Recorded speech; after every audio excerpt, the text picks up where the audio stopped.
My name is Chloe Karmin, and the PAD taught me how to hoard research and reconfigure it in my artistic way at the very last second.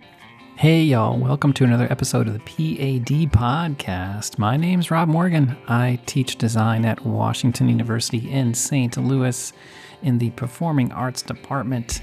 And I've done this 24 episodes now. I believe this is episode 25. And I have not, if you can believe it, being a designer myself, interviewed an alumni designer. And so this is actually going to correct that error, if you want to think of it that way.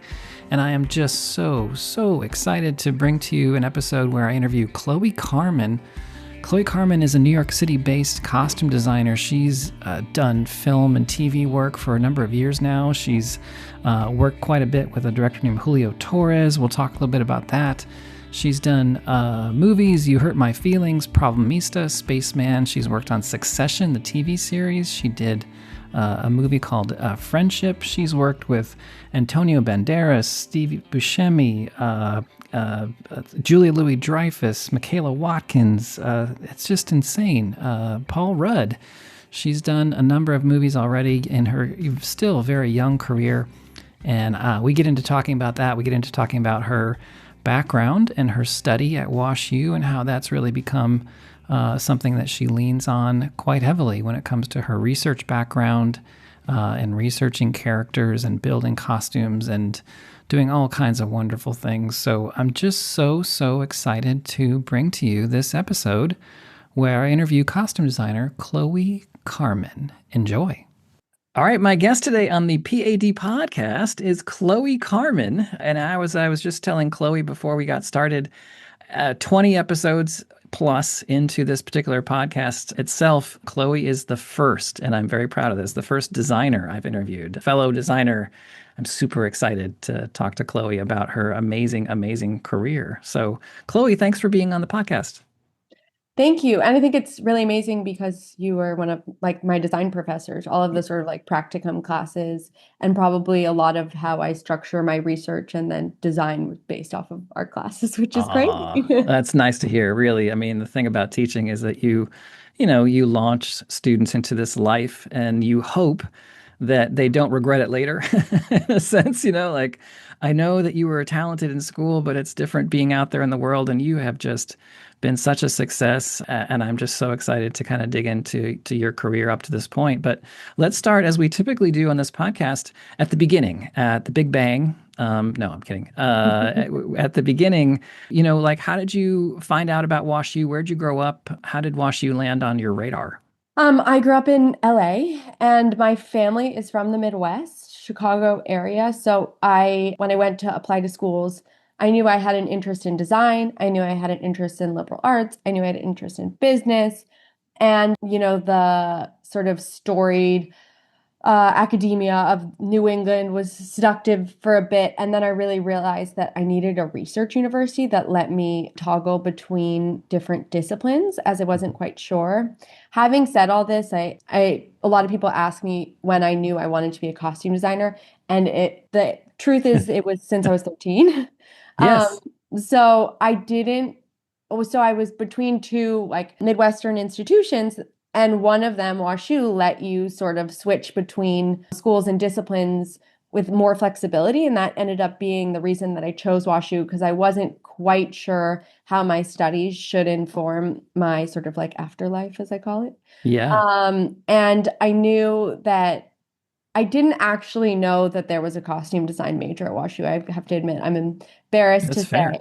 Yeah. But I knew there was a really strong design school at Sam Fox that I could take, classes at. I knew there was a strong business school, and I knew there was a performing arts department as well that was strong in its own right. So it was just truthfully the ease of taking classes in each school that attracted me, and Yeah. that sort of flexibility. And I started off with more Sam Fox classes and business school classes. And then I sort of stumbled into previous costume design professor Bonnie Kruger's costume history class with one of my friends, because it was that trial period where you try out classes, and she just Yeah. said, I'm going to this class. And I go, oh my God, that sounds really great. Why don't I go too? And And then I completely switched to the performing arts department. And, at most colleges, you have to take an extra year if you do that as a junior, which I think was at which point that I decided I wanted to be in the performing arts. Nice. And I feel like all of the business classes and art classes I had taken to that point, even though they didn't count towards my major necessarily, all of them really helped my career later. And of course, the performing arts department ones did as well. But I just think at most schools, you can't have that much flexibility. Yeah. And it's Yeah. so, so important. I think Yeah. that you really did an incredible job in all of your classes at sort of and as well the participation in all the plays of like you have a Bible, you break down the script. I mean, that is the life I live 24/7. And it's wild to think that I've sort of been doing that since college. You Um, have. or, or at least helping other designers do that. And really this cyclical process that I find myself in all the time, it's almost like going to a trade school and a liberal arts school at the same time, Yeah. I know, which is now a little bit in vogue, but you have like no one wants to know about my history in the performing arts because it's taken for granted that I have experience doing that. But what I think directors and producers are more impressed by is the wide breadth of knowledge as a university student and a liberal arts student and a student of the performing arts provides you with, which is like people just sort of want to, actors and directors want to sit down on your fitting room couch and talk about the world and talk about books. And a lot of that really comes from the sort of holistic environment of WashU as a whole. That's really nice to hear. I hear that a lot from a lot of students that, if you think of yourself as a student as like a bumblebee, you want to cross pollinate. You've got the rest of your life to specialize. And what we allow, particularly arts and sciences undergraduate division students, much like my own stepdaughter who went here, she had all kinds of opportunities to, as you did, taste all the ice cream and kind of find out which combinations worked best for you. And I'm really encouraged to hear that about your time here. But I think also, I don't know if all performing arts departments work this way, but the idea that you have like practicum courses and you have theory courses, Yep. as well as just were so important because you're constantly balancing all those three at the same time. And then, not to mention the fact that in the performance studies classes, I'm always arguing with directors about, but I should say happily arguing with directors Happily about arguing. like this character should have this facet of their personality, even if you didn't write it, because it brings Yes. this, and that like is directly related to all of those classes, specifically the performance studies ones. And oftentimes, I think film and TV, it's not as highbrow as being an academic scholar in the performing arts or being necessarily in theater or Broadway, but they're always really surprised when I have sort of a background in all of the above, albeit sort of, just a bachelor's degree in it. And it's Yeah. like, it's this wonderful other facet to your personality. Whereas directors might quote, gosh, what's it called? The manifesto, the film manifesto that I have to look it up. But there's this film manifesto that says like continuity is not important. And they're always talking about this. Mm. And to sort of like argue back and forth on some of these points from the performing arts perspective that I think is in some ways less singular with his interpretation of viewership has been really helpful. Nice. Nice. I think to an extent, you have to correct me if I'm wrong, people that you work with, directors, for example, that you work with, and you've done a lot of amazing work. I will get into that in a second. They might like a little bit of pushback, a little bit of like, oh, hang on a second, let's talk about this character more deeply. Like, what kind of toothpaste do they use? Like getting into that kind of thing, I think is a fun exercise to make sure that that character is fleshed out. Would you say that your background in having this interdisciplinary kind of freedom here at WashU has helped you in that regard? Yeah, I mean, I think that oftentimes when you make a film or a play or a musical, we take for granted the fact that so many different perspectives sort of like coined every garment, every movement just by different readings of the play and the fact that arguing for the fact that multiple perspectives can exist and he would use okay, maybe not this toothpaste brand, but like, why was he coming from this place? Is he wearing this jacket? And also, sometimes I inform my characters with lots of, the director doesn't always have time to think of like what this character might be reading or thinking about.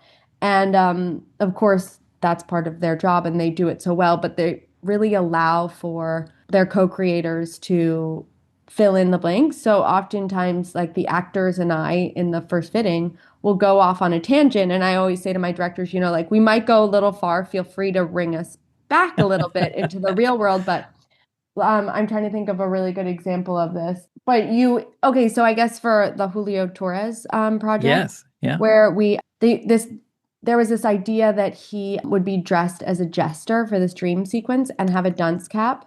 And I really thought that the dunce cap should was a little literal and can have other sort of like negative image implications, and that we Yes. should really lean into like the Bauhaus Hmm. sort of influence.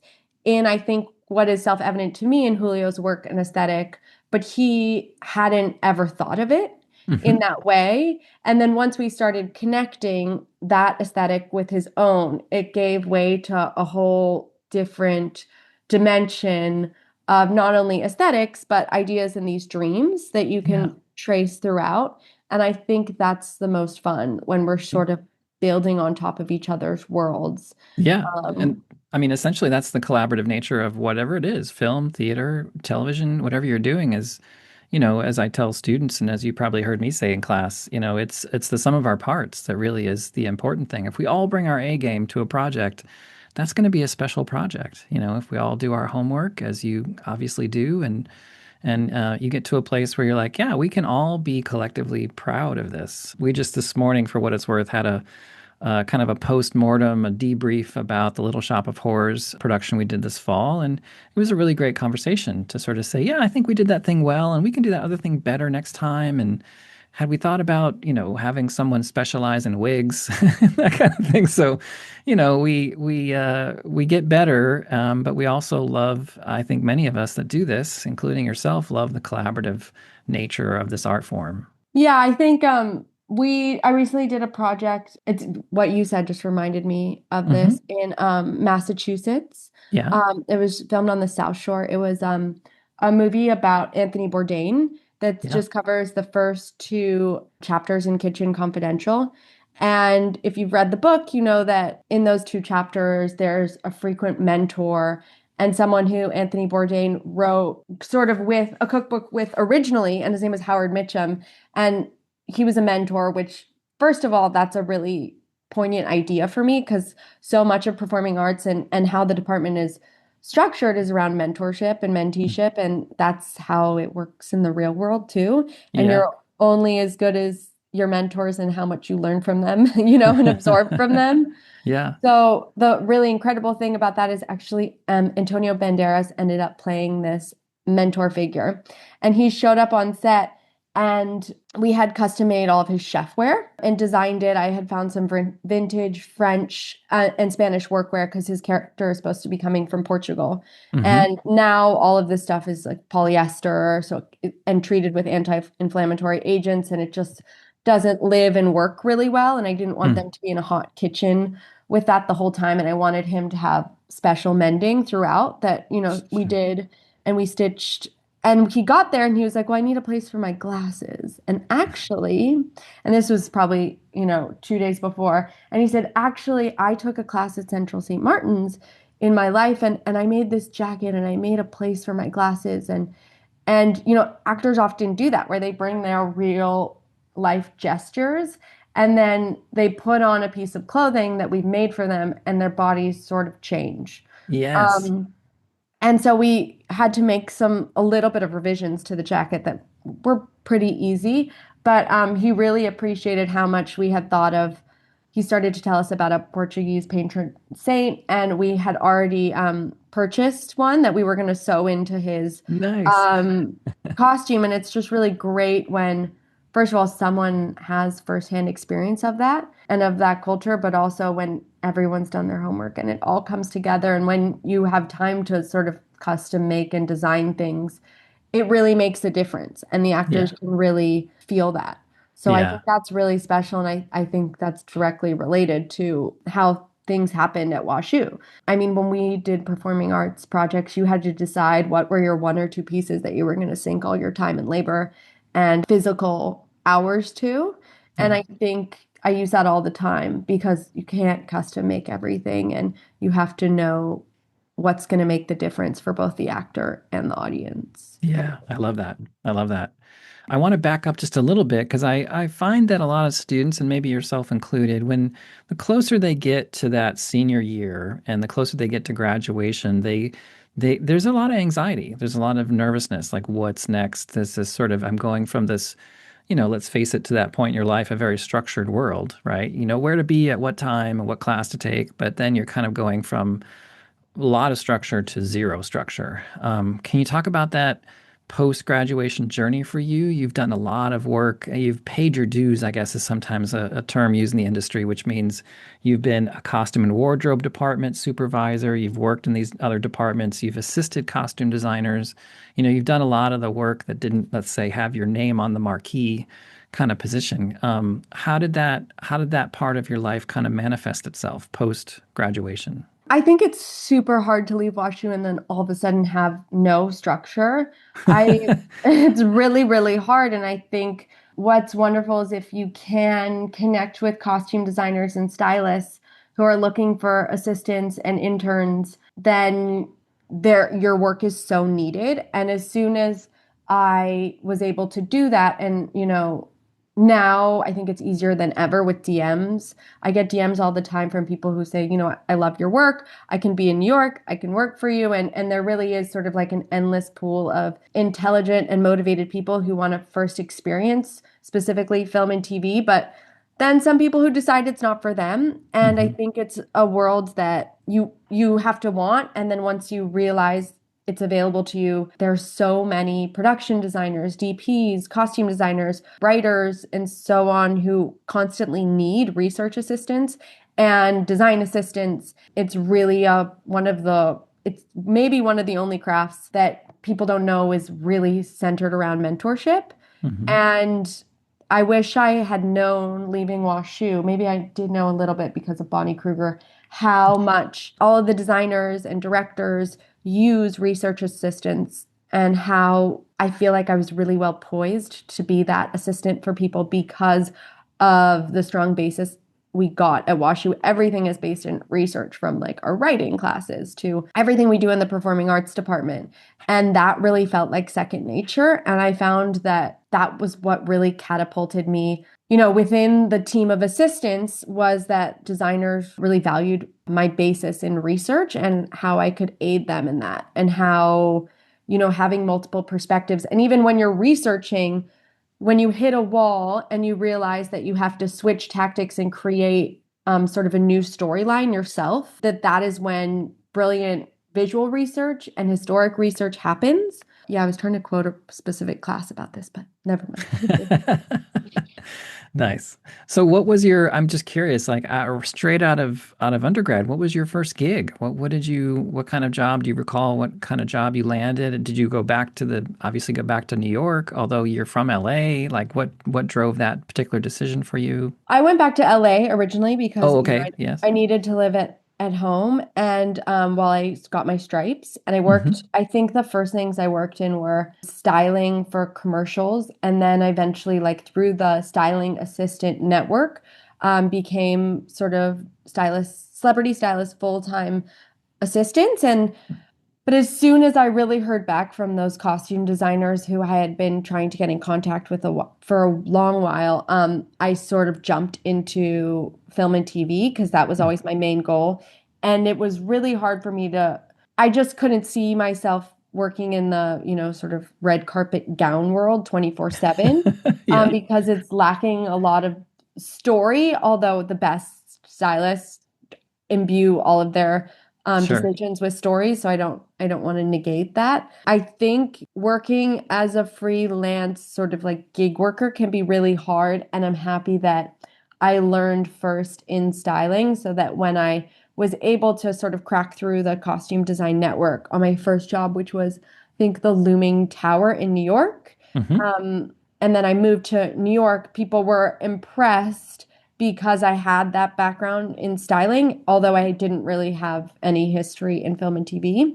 I think you are lucky to learn from some of the best designers and maybe some designers who you don't necessarily envy their process. Yeah. And all of that really imbues your your experience. I think that again, having the research background is what set me sort of like aside from the other assistants when it came to helping designers with mood boards and what have you. Yeah. Yeah. That makes perfect sense to me. And I'm glad that you have that kind of foundation, and credit to Bonnie Kruger for mentoring you to that place, that you could take off from here and really succeed. You mentioned working on Looming Tower, which was a 6 episode miniseries. You've done John Wick. You were a costume coordinator on Succession for 15 episodes. Is that one season, I think? I had one season and then the season before I worked sort of as a PA, but Gotcha. that was amazing training because you don't know when you're working on a hit show until it Wait, hits. you don't know? It's not You don't advertised? know.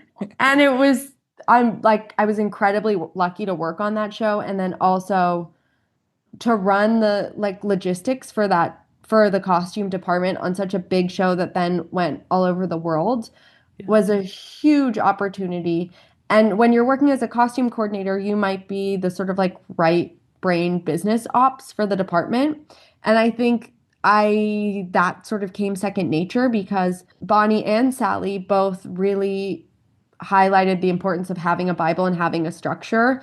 And when you're the costume coordinator, you maintain the structure for the whole department, and sort of our headquarters and ground control, Yeah. especially when you're in New York City and there's a million people running around and you're coordinating it all. And that is where I think the right brain, sort of like, and left brain are so amazing because anyone can do all that coordination. And then they get a phone call that, oh my God, someone's stuck in traffic and can you do the pitch board for Mm. this project and or this element of the project? And I think that it's that only that type of design agility for me only comes from having like a real strong organizational basis. Ah, And I can't really design unless I have a breakdown and a budget. There's too many things floating around. of And I course. it's really calming for me to do all of my paperwork. And then that's when the brilliant ideas hit. And Sure. I don't know if I would have found that come to that conclusion so peacefully if it hadn't been for like real practice bases. I love that. I love that. A proper credit. Sally Durbin is the Sally you mentioned. Bonnie Kruger we mentioned earlier, but Sally Durbin was here for a number of years and was a great mentor to students as well on our staff here in the Performing Arts Department. That's really, really wonderful to hear. I mean, like you, whether a show I'm doing is abstract as an approach or realistic, it doesn't matter. I still have realistic research. I still have abstract research. I like to kind of sit on the floor with all this research kind of spread around me. It's kind of old school, maybe, and then like with a sketch pad, go, what if the whole set was upside down and backwards, and like what if doors were floating or whatever it might be. But like you, it's you sort of you kind of need that as a springboard, I think, as a designer to have your T's crossed and your I's dotted when it comes to the hard work. Let's face it, of doing research. And So then it's also how many, I mean, I don't know if you find this, but usually when I'm at the end of the project and I look back at what I thought were my good ideas or were breakthrough moments where the director and I were sort of stuck on how to portray a character or solve sort yeah, of an issue, and I would look back and usually my idea comes from a fusion of the first few days of research that I did. And yeah. it's always shocking where I'm like, wait, I found that image on the third day. But it's only when I fused it with all this other information that then came a really creative idea. Yeah, yeah, absolutely. You're your own kind of blender. You're kind of taking all this stuff, and I think I listened to an interview that you had done as well about how nothing you put on a character, no matter what the show is, no matter what the budget might be, that it's not just straight off the rack. It's something that's got the Chloe Carmen kind of touch to it. I don't know if I'm describing that accurately. I don't think I am, but would you No, I say mean, that? I think you are. I just think the only thing is that I guess I don't, we don't try, we, because like it's a huge department of people who, and amazing creators who work on a project. But I guess I don't try to purposefully like add work to everything. But really what I think about is like, okay, it might be annoying for us all to look for this specific 1940s chef workwear at this moment when we have other logistical things to do Right. because but the reality is that we're gonna want this on the next two shows and that's always what happens And I think there's always sort of like a gentle pushing of each other to push the aesthetic envelope. Because if things are too familiar, I think the viewers get really tired. And I think Yeah. you have to know that everybody is on their phones or distracted by tons of content all the time. And things have to both look really comfortable and familiar, but a little surprising to keep everyone interested. And that's Yeah. something that relies more heavily on designers every day. I mean, how many times can you put like a red jacket um on camera before people are just fatigued at sort of Yeah. the same images every time. And also Absolutely. the actors have done this all a million times too.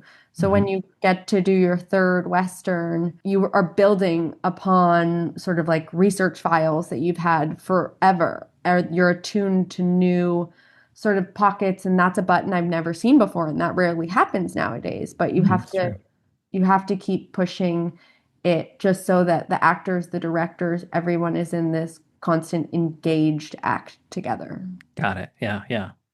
Well, speaking of visually interesting, I mean, you've had some opportunities to work with a director, Julio Torres. And am I saying his title correctly, or would he be more of a producer, He's or everything. he's I would everything? maybe the one thing he's not I as much, even though I do think he produces his own projects. He's a writer, he's a Uh, director, he's an actor, he's a singular like multi-hyphenate, which is the buzzword that maybe isn't even buzzy anymore. And I think that everyone has to be nowadays if you want to be. I don't think Julio started acting in his own work, but I think he found that his stuff was getting made more when he was acting and that he was also really good at it. So yeah. rare to be so many things and to have, I mean, Julio has extremely maximalist and empathetic and sort of, I don't want to use the word synesthesia incorrectly, but everything, every emotion, every thought sort of has a visual component in a Yeah. way that a lot of people don't think that way except designers do. So Julio Right. Torres is the design, mecca when it comes to directors. Yeah. He every part of his scripts has a visual element to it, and he welcomes anyone who is imaginative to embellish that world with him. And I think you can only dream of this type of partnership and this type of creator in a world like a, collegiate performing arts department. You don't never think it's real. Yes. Um, and so I feel really lucky to have created with someone. And I think every creative person who finds Julio Torres finds a kindred soul, you know? Yeah. Yeah. And Yeah. so I think if people haven't discovered Julio yet, I urge them to because Yeah. there's so many different forms from his SNL sketches to his own work. Yeah. Yeah. And you first worked with him on a film called Problemista? Oh Uh, yeah, I loved working on that project. nice. Why did you like that project so much? Was it your first opportunity to work with him? It was my first opportunity to work with him, and the costume designer on that, who I had assisted for years, what it has been my biggest mentor in film and TV, and we got to work on that project together, and we were both so excited to work with someone like that. We have a really close creative relationship where we draw on each other's sketches or sort of work everything out on the phone together or visually and are very inspired by each other. So to have that in a director as well is amazing. Most directors will say, "Oh, I don't know anything about clothes, but Yeah. I love being able to speak to a professional like you who knows so much." And you sort of look at them and you're like, "Really? Because you're dressed impeccably." Nice. And I think that's sort of the catch 22 because a director's always going to have a visual language of their Yeah. own. Otherwise, they Yeah. wouldn't have gotten to that point. But Julio's visual language really is multidimensional Yeah. and it's generous and is an invitation for all creatives there, whether you're the viewer or not. And I love that he doesn't necessarily overvalue an extremely finished and polished creation over another, sort of Hmm. that children's book of like the painting that didn't have the final stroke in it. And it's still being beautiful as well. And I think more and more in a very like commercialized content age that isn't valued. That's amazing. You get to build things that don't exist with Julio. And I think a lot of directors aren't as sort of seduced by that opportunity. A lot of people lean on what has been created before. So Yeah. that's also really exciting that you can create characters that are monsters and sort of like make jokes at the Marvel world and yet also appreciate the creativity of all those institutions at the same time. I love that. So I don't want to waste too much of your time, but I want to make sure that now, since working on Problemista, you're the costume designer on a series that Julio has done called Phantasmas, and a very successful, again, series that you've been working on. This is amazing that you've had such success. I have to say, I'm in awe.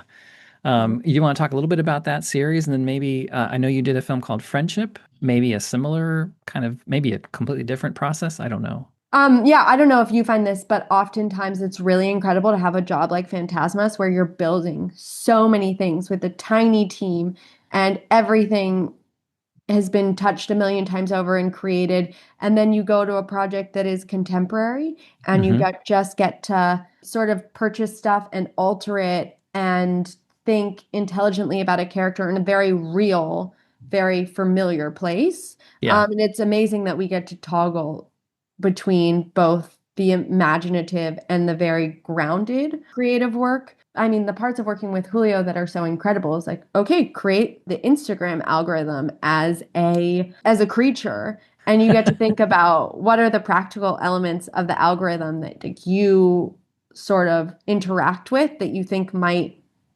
be the basis for its material creation. Sort of, is it a benevolent creature or is it not? And is the Yeah. use malevolent? So that's really sort of amazing and that we built it all out of sort of experimental materials. When you build This, things over and over again, you run into the same rules. Like this is the rule of geometry that you can't overcome. This is the rule. This is where fabric and hardware sort of meet. yeah. And each time you get to experiment with how you fuse and sort of challenge those rules, although you know at the same time you must always abide by them. And I think that's so fascinating, and it often informs my design, Yeah. sort of the problematic approaches and the things I know we can't change. Yeah. I can't And tell you then my times when I'm working on something. I'm like, I wish I could throw light only a certain distance and have it stop after that distance. Do you know what I mean? Like it just light just doesn't do that. yeah, exactly. And it's always a meditation on what you can't make it do, I Yeah. find, and what you can, because I always have to build and draw something myself, even though I work with builders and artisans and illustrators who are much more talented than I. But Oh, I find that like it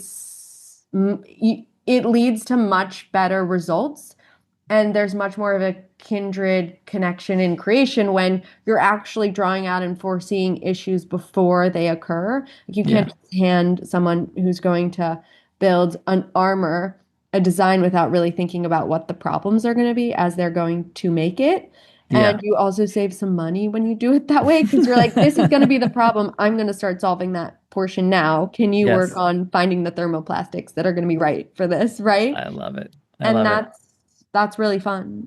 I find myself the older I get, the more kind of little hobbies, I guess you might call, I pick up. And I feel like in this role as this podcast host, I'm in the business of interviewing. And I have to say, I ran across one of my favorite interview questions ever in an interview that you did. And the question, and this is classic, I sort of, should I say, this is illustrious of what you're talking about when it comes to working with Julio Torres and the wide-ranging creativity you have must have. The question here is, can you walk us through your process of transforming Steve Buscemi into a non-binary performance artist using found items from eBay and a nearby river? I know it sort of sounds like a costume horror story, but I swear it Doesn't was fun. it? Yeah, I think everyone thought it was crazy when I was buying junk by the dollar from eBay. Everyone was like, Chloe keeps buying this junk from eBay and we think she's going nuts. And then when Steve Buscemi walked in and we got to sew it to sort of like chainmail, that we were like, oh my God, we need more junk. Somebody go to the Um, nearby river. yeah, I think like I call it method costume designing, and you really have to put yourself in everyone's perspective, as well as like, again, constantly researching. This is not the first time someone has done this. Yeah. So let's look up your favorite movies, your favorite iterations, and then also expose yourself to new versions of creation, like through research Yeah. that lead to this. And then when you get to that point where Steve Buscemi is cast and he says, okay, I can come in, and it's 2 days before, and you have a bunch of junk sitting around, then you can be really creative. I love this. I love this. This is it's such a. I mean, I see so many parallels to sometimes. I have to. I'm thrown into this situation. This is. I'm thinking of a Dracula production I did where we needed a chair for Renfield, the character Renfield, and we just got an old patio chair. It was like literally just a metal patio chair. We just started zip tying bones to it. We're just like, oh, that bone will fit over there, and maybe the tibia goes over here, like it was just, there's no way you can draw that out. Like this is something that you have to kind of craft as a sculptural piece on the spot. And sounds like that's very much what you did with Steve Buscemi's costume in that case. Yeah, you basically hoard research, images, pieces, and then you have about 20 hours. And it Right. reminds me of this time we were doing Bloody Bloody Andrew Jackson. Yes. And That was I here don't at know. Wash U. Yes. Yeah, yeah, Yeah, yeah. yeah. And I had to do something for it. I don't remember what. I think it was, I wanted, and I don't know if it was the director at the time, to Hmm. paint a cape of Andrew Jackson as it appears on the bill, but in black and white on the back of a character's cape. And I had like 10 hours to do so. So I did it because there Yeah. was, that was the time assigned to that character and creation. And that's where like the budgeting and the acquiring of all these weird things come into play because you've done all the work and you have a fixed amount to lend like the creative hand to it. So you Yeah. do. And Yeah. that's the most valuable time. I love it. I love it. I mean, you're just again, you're a walking, talking version of what it is our department is. It's just a walk. You're both sort of have one foot in studies and one foot in craft, and you're doing them both. Any student walking through here has to have both at their disposal as you kind of leverage towards a very productive and amazing career. I don't again I don't want to take up too much more of your time, but what are you working well, what can you tell us that you're working on now without violating an NDA? I have a film premiering at Sundance this January that is about a scheme that occurs at a assisted living facility, and it's really highly stylized, although it's on a very small budget. But the director was not only the director, the writer, producer, basically one woman show, Hmm. and it reminded me so much of my time at WashU in the performing arts department because I was surrounded by so many incredibly capable women, and we got to do something what I thought was very concentrated and without all of the distraction of maybe some producers and studio and really focus. And I think it reminded me more because we were working in one house the entire time of my time in the performing arts department. I think this project I did about Anthony Bourdain that should be out Yeah. this summer This was, summer. Yes. Yes. yes, hopefully I it'll be find out this myself very summer. excited. It was so amazing because to have not only a script, but a big document you can pull from, which is the first person resource of Yeah. Anthony Bourdain's Kitchen Confidential, and then so much on the internet and so many other sources is just a designer's dream. And then not only that, to be making it with a director who I'm like, I don't want to remake this thing exactly how it is photographed. Like, that's not the point of what we're doing. Can we Yeah. create a little bit here? Or you Hmm. just want me to copy photographs? And the director, Matt Johnson, I think, hired me for that reason because I was like, let's fill in the difference. He keeps saying seersucker suit, but I actually don't think it was a seersucker suit. I just think he likes saying that in his writing. And because it goes with his writing cadence, and like, let me make a suit that fits with his aesthetic as I know it through studying these photographs. Like, I don't think he would ever be caught dead in a seersucker suit. Right. He's Right. cloaked through and through. Yeah. So that was really cool to ideate and create based on this character and this larger than life person who everyone thinks they know. Yeah. And I Yeah. actually thought it would really offend a lot of people if he was in a, like prep Oh blue yeah. and white seersucker suit. So Totally. it was really cool. And all the images we have of that suit that we think was the one he was referring to are black and white. And that to color that whole world is amazing. Yeah. Yeah. I'm going to piss off my mother here, but sometimes I do that on this podcast. She has a huge crush, or should I say, had a huge crush on Anthony Bourdain. Oh my gosh, like, and he doesn't seem like the kind of. I mean, he's someone my Italian mother was really into. Let's just say that. So, I mean, everyone's mother. I hate to say it, but your Italian mother, I'm sure, especially. And I think what the amazing thing was is like looking at the performing arts department at WashU and this moment, these two chapters of Kitchen Confidential, when Anthony Bourdain is working at a dishwasher in P Town, was how he learned to be like an anthropologist, which is how I view him. This is how he mhm, studied so many cultures coming into play at that time who influenced him, the Portuguese fishing community, the avant-garde queer community, the like wealthy sort of New England college right. goers who slip off to P Town to be both transgressive and maybe pick up a few shifts. The naval bases that are nearby and the sort of like cruising culture that wasn't necessarily allowed and was still being busted at that time, and Mm, how all of these things basically made him not only the chef that he happened to become, but more importantly, the anthropologist that he would become. And knowing that this was like the perfect port of creation was really great. And I think of that ah. as at my time at WashU as well. Oh, well that's a great place to kind of maybe perhaps end on here. I'm very, very grateful to you for your time and for really, Chloe, you might have heard me say this in class before, but I can boil my teaching philosophy down to three words: make hope visible. And I think in this particular episode, you've made hope visible for a lot of our students who are simply younger versions of Chloe Carmen. Do you know what I mean? Like they're currently on their journey or about to start their journey. Maybe they don't know what they don't know yet, and yet they are excited about the adventure they're about to set foot on. So thank you for this time.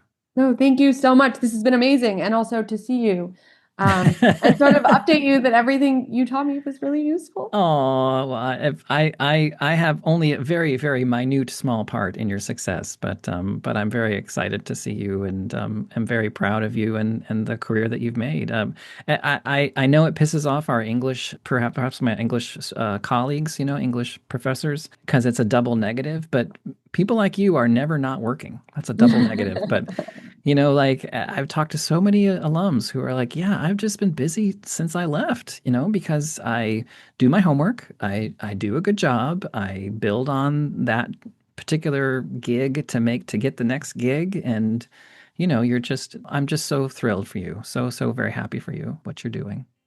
Thank you so much. I really You're appreciate it. welcome. You're welcome. No, thank you. I really, really appreciate it. Thank you Yeah, so, so much. thanks for your time today. And I can't wait to see what you do next. And I'll look for this Antonio Banderas film. I'm a huge fan. His portrayal of Picasso like blew me away. I don't know if you Oh, watched that. amazing. Incredible.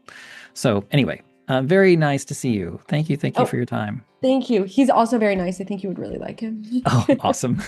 Tell him I said hi. I will. All right, bye, Chloe. Bye. There you have it. My many, many thanks to Chloe Carmen for her time. She's a very busy costume designer, and I'm very grateful to her for her time.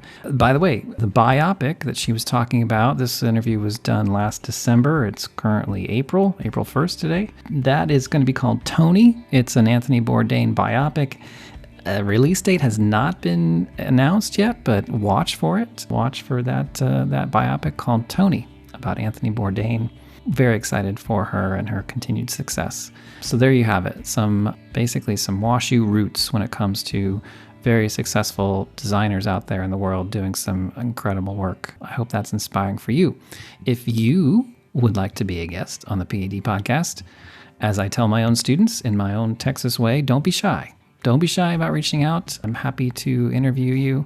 I just enjoy talking to alumni and talking about their time at WashU and specifically in and around the Performing Arts Department. So if that describes you, you have no excuse. Contact me, please, and be happy to interview you for the podcast. All right, until then, have a great day, and thanks for listening.